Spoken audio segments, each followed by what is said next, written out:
Hello, Tea Peeps. You are invited to the first annual Tea Fest PDX on July 22nd. Here's your invitation, besides me telling you about it. Classes, booths, food, fun, and yes, I'll have a booth there where I'll be selling my cookbooks, journals, and tea samples.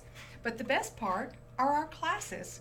I'm presenting a class on the history of tea, for example, about the financial aspects throughout its history. Class times are on the website at festpdx.com, and you can check out everyone's classes there. Most are free. Some there's a small, like a $10 fee for registration. But again, tfestpdx.com. Did you know there was a big tea party in North Carolina about 10 months after the Boston Tea Party?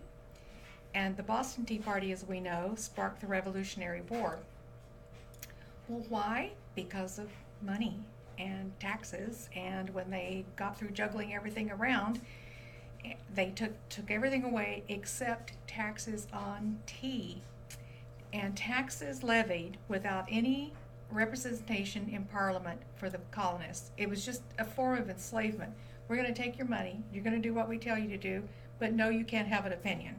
So the Boston Tea Party, the men voiced their opinions. On October 24th, 1774, there was the Edenton Tea Party where 51 women expressed their opinions.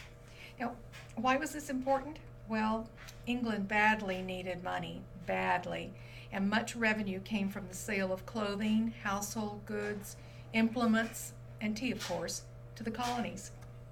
In fact, the mother country had a law that tea and other goods could only be purchased from England.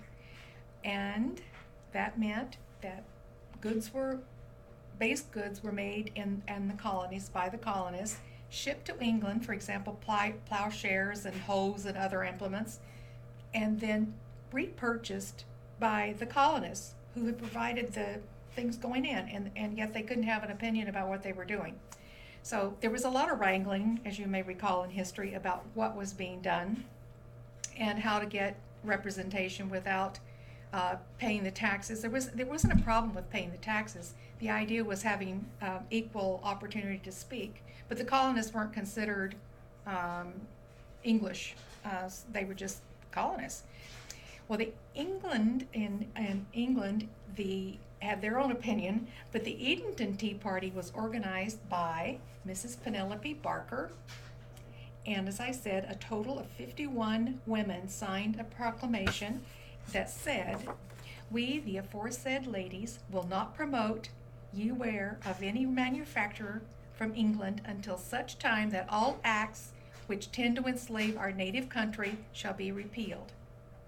This is one of the first ever recorded women's political demonstrations in the Americas, by the way. It was gutsy at the time for them to do that, especially since women were homebodies and thought incapable of resistance or making decisions, and much less thumbing their noses at England. So the London press issued a political cartoon depicting the Tea Party women as women of ill repute who neglected their children in their homes. This is an example, and if you can see it, their little kids are underneath the table and their puppy, and in the background these women are dressed up as, well, trollops. So I could tell you more, but wait, there is more. So if you join me at Tea Fest PDX on July 22nd, you'll learn why the tea symbol is sometimes a $. See you there.